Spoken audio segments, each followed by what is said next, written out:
우리 예수님의 사역을 들여다보면 예수님은 산에서 시작하여 산에서 끝을 내십니다.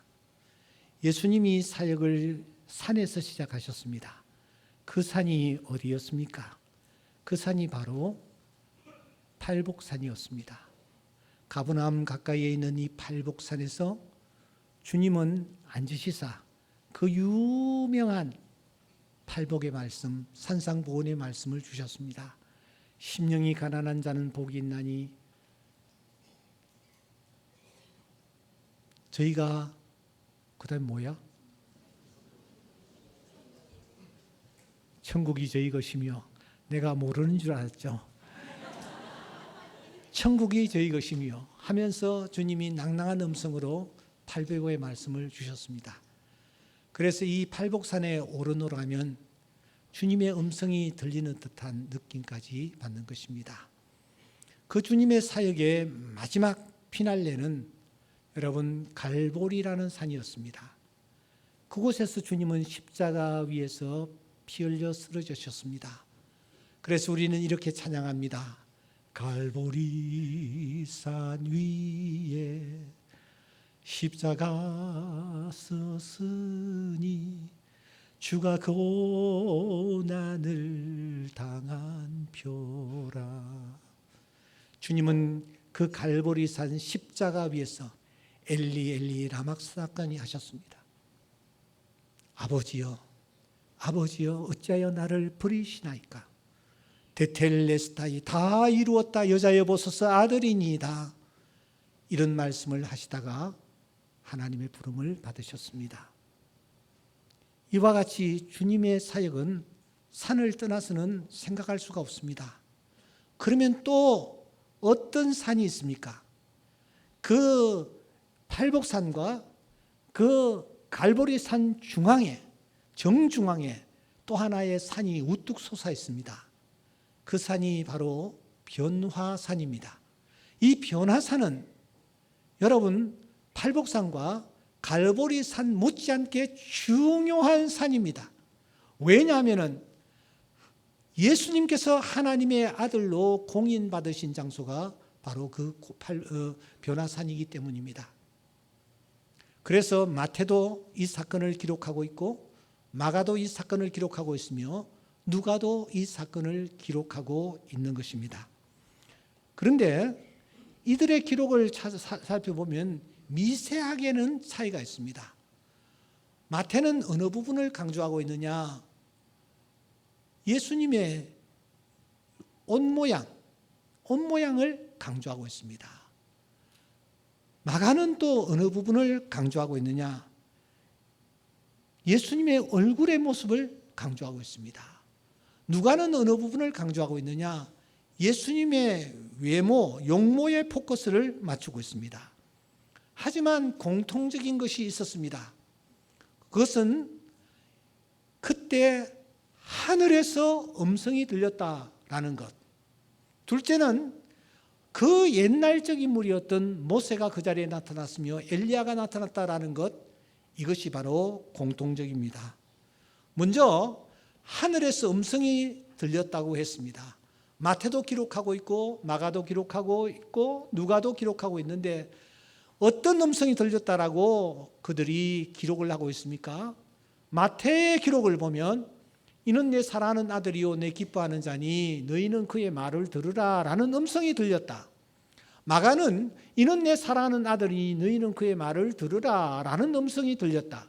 누가는 이는 나의 아들 곧 택함을 받은 자니 너희는 그의 말을 들으라 라는 음성이 들렸다라고 기록하고 있습니다. 미세하게나마 차이가 있습니다. 그래서 우리가 차이나는 부분을 제외하고 공통적인 부분을 찾아보았더니 있었습니다. 그 공통적인 부분이 무엇입니까? 너희는 뭐요? 그의 말을 들으라. 너희는 그의 말을 들으라. 너희는 그의 말을 들으라라는 이 음성이 공통적이었습니다. 그런데 바로 여기에 그 유명한 제기대명사가 쓰여지고 있다는 것을 우리는 놓칠 수가 없었습니다. 여러분, 제기대명사 아우토스가 도대체 무슨 뜻을 담고 있습니까? 이 단어는 특이하게도 말하는 자기 자신을 포함한 메시지입니다. 다시 말하면 말하는 그분의 생각, 느낌, 결단, 판단까지 이 아우토스는 아우르고 있는 것입니다. 그러니까 너희는 그의 말을 들으라 라고 번역할 수가 없습니다.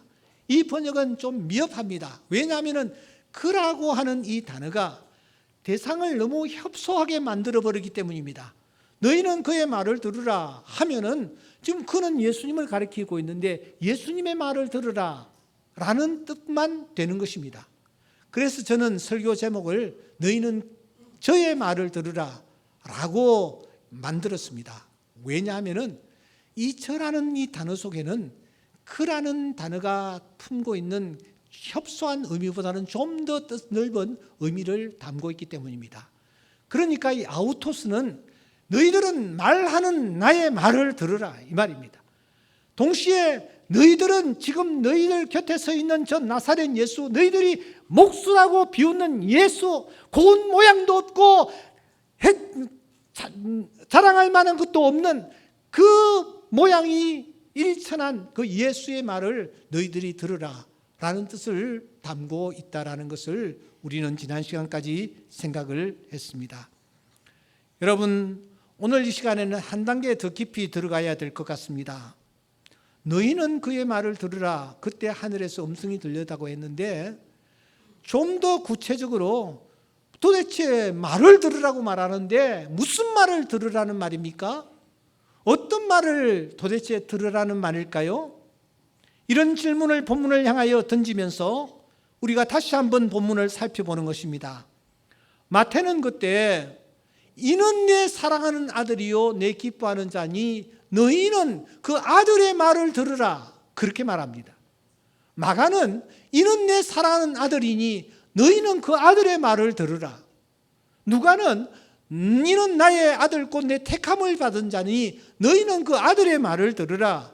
이렇게 지금 설명하고 있습니다.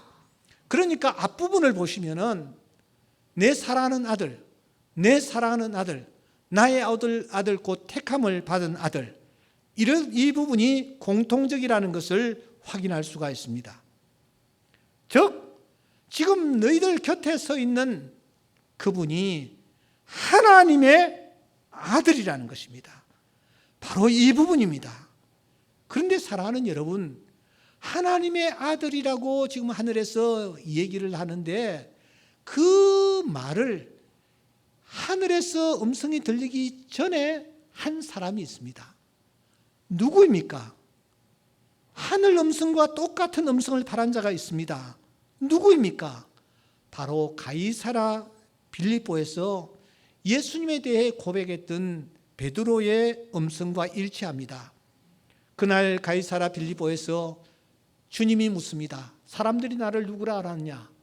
그때에 이 제자들은 주서들은 얘기를 합니다. 어떤 사람은 이렇게, 어떤 사람은 저렇게, 어떤 사람은 저렇게 얘기를 하고 있습니다. 그때 예수님께서 말씀하셨습니다. 그러면 너희는 나를 도대체 누구라 하느냐? 이때 제자들을 대표하여 베드로가 났습니다. 그리고 그가 무엇이라고 말합니까? 마가복음 8장 29절에 보시면 베드로가 대답하여 이르되 주는 그리스도시니이다 라고 대답을 했다라고 했습니다. 하지만 마태는 마태복음 16장 16절에서 더 상세하게 그때 베드로가 했던 말을 우리에게 알려주고 있는 것입니다. 베드로가 무엇이라고 대답합니까? 주는 그리스도시요 살아계신 하나님의 아들이시니이다. 이렇게 고백을 했습니다. 주님은 그리스도시요 살아계신 하나님의 아들이시니이다. 이 베드로의 고백을 보십시오. 베드로가 예수님을 향하여 살아계신 하나님의 아들이라고 고백하고 있습니다. 여러분, 잠시 후에 9장에서 변화산에서 하늘에서 음성이 들립니다. 내 사랑하는 아들이라고. 그런데 그 내 사랑하는 아들이라는 그 고백을 누가 먼저 했느냐? 베드로가 이미 먼저 하고 있는 것입니다. 베드로가 주님을 향하여 내 사랑하는 아들이라고 고백을 하고 있는 것입니다. 그렇다면은 사랑하는 여러분, 이 베드로도 어디에 포함된다라고 할 수가 있겠습니까? 그렇습니다. 아우토스, 제기대명사, 여기에 포함이 되는 것입니다. 왜냐하면 하늘에서 들린 음성과 똑같은 음성을 바라고 있기 때문입니다. 이렇게 본다면 우리는 제기대명사가 세 대상을 품고 있다는 것을 확인할 수 있습니다. 첫째, 이 제기대명사는 하늘에서 들리는 음성을 바라시는 분, 그분을 뜻한다. 두 번째로는 지금 옆에 서 계시는 예수님을 뜻한다. 셋째는 하나님의 아들이라고 고백하는 베드로까지 포함하고 있다라는 것을 우리가 알 수가 있습니다. 하늘의 성부 하나님, 인간의 몸을 입으시고 이 땅에 초라한 모습으로 오신 성자 예수님, 그리고 그 주님을 향하여 하나님의 아들이라고 고백하는 이 예수님의 제자들, 그 예수를 증거하도록 부름을 받고 사명을 받은 자들까지 아우토스는 아우르고 있는 것을 알 수가 있습니다. 너희는 저의 말을 들으라.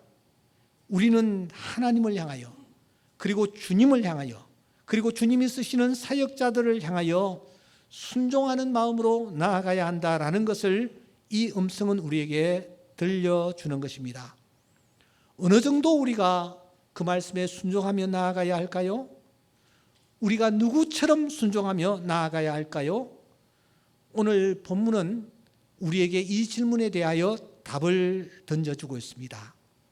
여러분, 구장 사건 바로 뒤에 이 오늘 본문이 이어지지 않습니까? 어떤 내용입니까? 예수님께서 세 제자를 데리고 산에 올라가셨을 때에 나머지 제자들이 산 아래에 있었나 봅니다. 그들이 산 아래에서 도대체 무엇을 하고 있었습니까? 무엇을 하고 있었습니까? 마가복음 9장 14절에 보시면 그들이 무엇을 하고 있었는지를 우리에게 알려줍니다. 제자들에게 와서 보니 큰 무리가 그들을 둘러싸고 서기관들이 그들과 더불어 변론을 하고 있더라고 했습니다. 여러분, 서기관이라는 단어가 눈에 들어옵니다. 이 서기관들의 원래 직업은 성경을 베끼는 그런 일이었습니다. 그런데 얼마 지난 뒤에 이들이 변질되었습니다. 그들은 무엇을 하고 있었습니까? 어느 틈엔가 이 서기관들은 다른 사람들을 비평하고 약점을 붙잡고 비리를 캐내는 그런 일에 혈안이 되어 있는 자들로 바뀌었습니다. 여러분, 성경을 한번 찾아보십시오. 성경에 보시면 서기관들이 가끔씩 나오는데 서기관들이 나올 때마다 도대체 그 서기관들이 어떤 짓을 행하고 있는지를 살펴보십시오. 그들은 어떻든 다른 사람들의 약점을 캐내고 다른 사람들에게 아픈 부분을 찔러버리고 그런 일들을 이 서기관들은 아무렇지 않게 하고 있는 것을 봅니다. 악명 높은 서기관들이, 예루살렘에 있어야 할 이 서기관들이 여러분 지금 이곳에 와 있습니다. 이곳이 어디입니까? 변화산 밑입니다. 변화산이 어디쯤 위치해 있습니까? 적어도 갈릴리 바다 북쪽에 위치해 있는 것은 틀림이 없습니다. 그 먼 곳까지 서기관들이 올라와서 지금 제자들과 논쟁을 벌이고 있는 것입니다. 사람들이 빙 둘러서 있습니다. 그 중심에 서기관들과 나머지 9 제자들이 앉아서 지금 변론을 하고 있는 것입니다.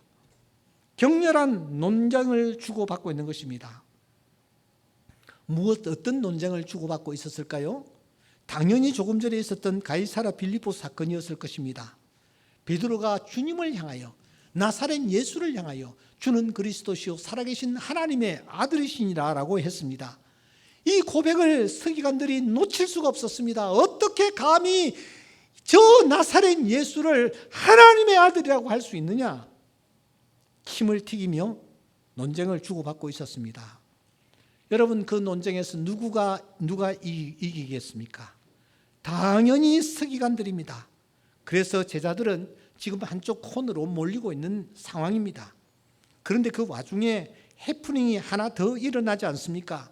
한 사람이 자기 아이가 귀신 들려서 그 귀신 들린 아이를 데리고 예수님께로 왔습니다. 그런데 예수님은 계시지 않고 나머지 제자들만 남아있는 것입니다. 그래서 제자들에게 이 아이를 좀 고쳐달라고 하는 것입니다.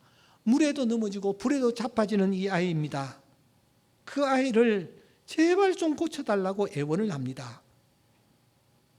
안 그래도 서기관들과의 논쟁에서 이 제자들은 코너에 몰려 있습니다.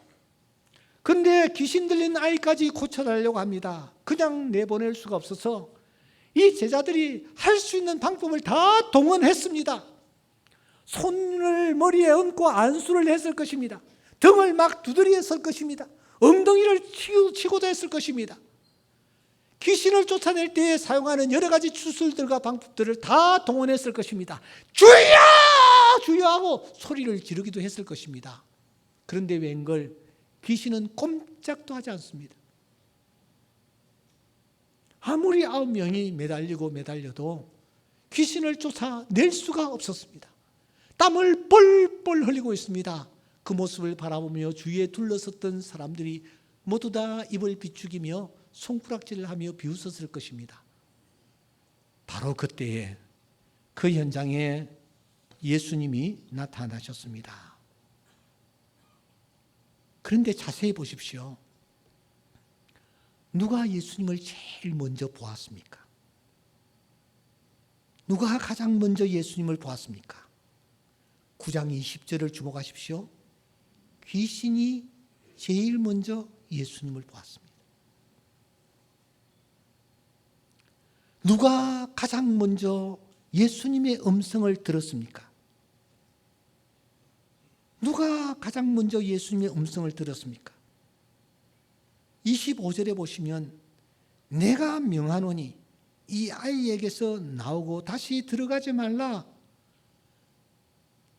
귀신이 예수님의 음성을 제일 먼저 들었습니다.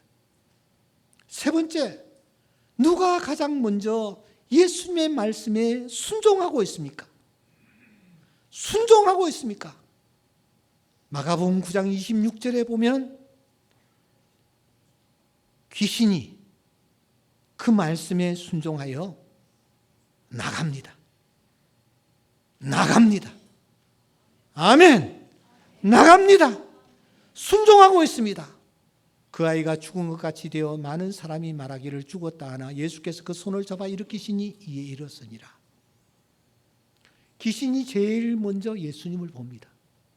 귀신이 제일 먼저 예수님의 음성을 듣습니다. 귀신이 제일 먼저 예수님의 말씀에 순종합니다. 귀신조차도 순종하고 있습니다. 야고보서 2장 19절 기억하십니까?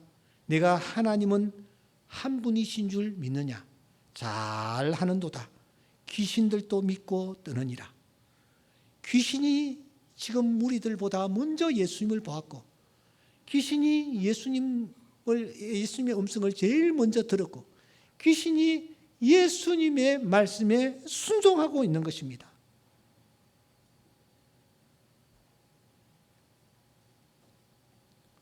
오늘 우리는 어떠합니까? 주님을 따른다는 우리는 어떠합니까? 하나님의 음성이 곧 주님의 음성이라는 사실을 믿습니까? 그렇습니다.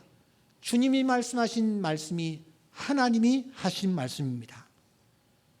그 주님이 세우신 주의 종들의 음성이 들릴 때 나는 어떤 태도를 취하고 있느냐? 너희는 주의 말을 들으라.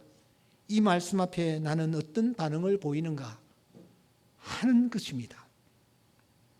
여러분, 고넬료라는 사람을 기억하십니까? 사도행전 10장 1절에 보시면 이 고넬료라는 사람이 등장을 하고 있습니다. 고넬료는 이탈리아 부대라는 군대의 백부장이었습니다. 일제시대를 떠올리면 됩니다. 여러분, 이 이탈리아는 당시 저 이스라엘을 지배하고 있었습니다. 그러니 얼마나 막강한 힘을 가지고 있었겠습니까? 권세가 대단한 그런 사람이었습니다. 그런데 이 고넬료가 예수님을 자기 집에 청하지 않습니까? 예수님을 자기 집에 청했을 때에 예수님 베드로를 청했을 때에 이 베드로가 이 고넬료의 집에 도착했습니다. 그때 고넬료가 어떤 태도를 취하고 있습니까? 10장 25절에 보시면 이 고넬료가 베드로 앞에 발 앞에 엎드려 절한다. 그냥 납작 엎드리는 것입니다. 그때의 베드로는 너무 황송해서 막 다가가가지고 고넬료를 잡아 일으키면서 일어서십시오. 저도 사람입니다. 이렇게 그가 고넬료를 일으켜 세웁니다. 그때 여러분 고넬료가 어떤 말을 합니까? 이렇게 말합니다. 이제 우리는 주께서 당신에게 명하신 모든 것을 듣고자 하여 다 누구 앞에 있나이다? 하나님 앞에 있나이다 라고 말하고 있습니다. 고넬료는 분명히 베드로라는 사람 앞에 있습니다. 그런데 고넬료는 이렇게 말합니다. 우리는 하나님의 말씀을 들으려고 하나님 앞에 제가 서 있습니다. 이런 태도를 취하였습니다. 그럴 때에 고넬료의 가정에 성령이 임하셨고 그의 기도의 소원이 응답되는 놀라운 역사가 일어난 것을 발견합니다. 분명히 베드로 앞에 있습니다. 하지만 이 고넬료는 내가 지금 하나님 앞에 서 있다라고 말하는 것입니다. 분명히 사람의 말을 듣고 있습니다. 하지만 사람의 말을 듣는다라고 생각하지 않냐고 하나님이 주시는 말씀을 듣고 있다라고 그가 생각하는 것입니다. 데살로니가 교회는 믿음의 역사와 사랑의 수고와 소망의 인내로 아름다운 소문을 펼치는 교회였습니다. 그렇게 된 이유가 어디 있을까요? 데살로니가전서 2장 13절 말씀에 보시면 이 데살로니가 교회 성도들은 하나님의 말씀을 받을 때에 사람의 말로 받지 않냐고 하나님의 말씀으로 받았다. 진실로 그러하다. 그렇게 말하고 있는 것입니다. 데살로니가 교회가 그렇게 아름다운 교회가 될 수 있었던 것은 말씀을 받을 때에 사도들을 통하여 하나님의 말씀을 받을 때에 그 말씀을 사람의 말로 받지 않냐고 하나님의 말씀으로 받았을 때에 그들에게 믿음의 역사가 나타났고 사랑의 수고가 나타나서 소망 가운데 인내하는 그런 아름다운 교회가 되었다라는 것을 우리에게 알려주는 것입니다. 사랑하는 여러분, 우리가 지금 중요한 일정을 코앞에 놓고 있습니다. 사실 이번에 청빙위원들 정말 수고 많았습니다. 청빙 광고를 내었더니 63분이 우리 교회 담임 목사가 되겠노라고 지원을 해왔습니다. 저희들은 그분들에게 여러 자료들을 요구했습니다. 그런데 그 복잡한 자료들을 성실하게 잘 만들어서 제출을 했습니다. 그 중에 어떤 분은 라면 박스 있지 않습니까? 큰 라면 박스. 라면 박스에 한 박스 분량을 보내왔습니다. 얼마나 내용을 성실하고 정교하게 잘 썼던지 저희들이 보면서 깜짝 놀랐습니다. 어떻게 추려 나갈 것인가? 우리 청빙위원들에게 똑같은 숫자로 그냥 무작위로 나누어 드렸습니다. 장로님들이 이 지원서들을 가지고 집에 가셔서 며칠 동안 자세하고 똑똑하게 살피십시오.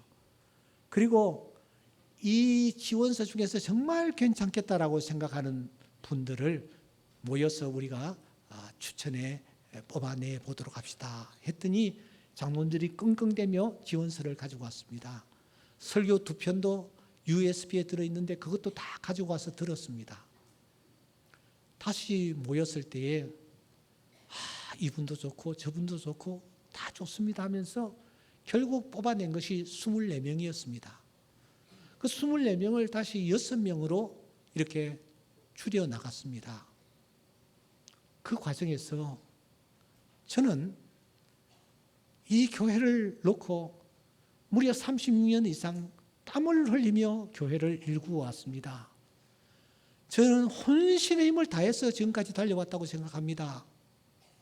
정말 교회를 위해서 최선을 다해왔기에 아무에게나 이 교회를 물려줄 수가 없다라는 생각이 들었습니다. 정말 하나님께서 예비해 놓으신 자를 잘 분별하여 세워야 되겠다라는 생각으로 저는 두 가지 재료들에 집중했습니다. 다른 것은 도토리 키재기라고 생각했기 때문입니다.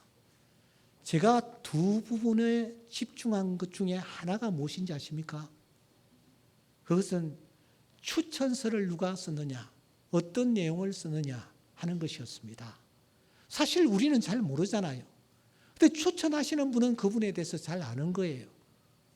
그런데 추천하는 분을 제가 또 거의 다 압니다. 평생 이 교단에서 목회를 하다 보니 웬만한 분들과는 교훈이 있고 또 그분들도 저를 알고 저도 그분들을 알고 있기 때문에 누가 추천을 했구나, 누가 추천을 했구나 하는 것을 제가 살펴나가기 시작했습니다. 어떤 분은 자기 사위를 위해서 깨알 같은 손글씨로 정성스럽게 자기 사위를 소개하는 분도 있었습니다. 어떤 분은 자기 아들을 우리 교회 담임 목사로 꽂으려고 정말 최선을 다하여 이 소개서를 쓴 것을 볼 수가 추천서를 쓴 것을 볼 수가 있었습니다. 하나씩 살펴 나가는 중에 또 어떤 경우에는 너무 내용이 칭찬 일색이라 이건 좀 냄새가 난다? 내용이 너무 또 장황하게 길어. 이건 좀 문제가 있는데 하고 살펴보니 제가 잘 아는 분이 추천한 추천서였어요. 그래서 내가 전화를 했어요. 목사님, 이 추천서 쓰셨어요? 정말 목사님이 쓰셨어요? 그러니까 이분이 머뭇머뭇하다가 사실은 그 사람이 써왔대. 자기가 써왔대. 자기가 쏜데 도장 좀 찍어달라고 해서 내가 사실은 도장을 좀 찍어줬느라고. 여러분, 그런 분이 부임을 해가지고 매사에 그런 식으로 교회를 이끌어 나가면 어떻게 뒷감당을 합니까? 교인들을 속이면 어떻게 여러분 어떻게 할 거예요? 지금도 등에 땀이 납니다. 그런데 한 분이 또 추천서를 써왔는데 제가 읽어보니 너무 내용이 진지하고 내가 또 신뢰할 수 있는 분이기 때문에 추천서를 또박또박 읽어보았습니다. 아래 내용에 근거하여 이 목사를 기교회 담임 목사로 적극 추천합니다.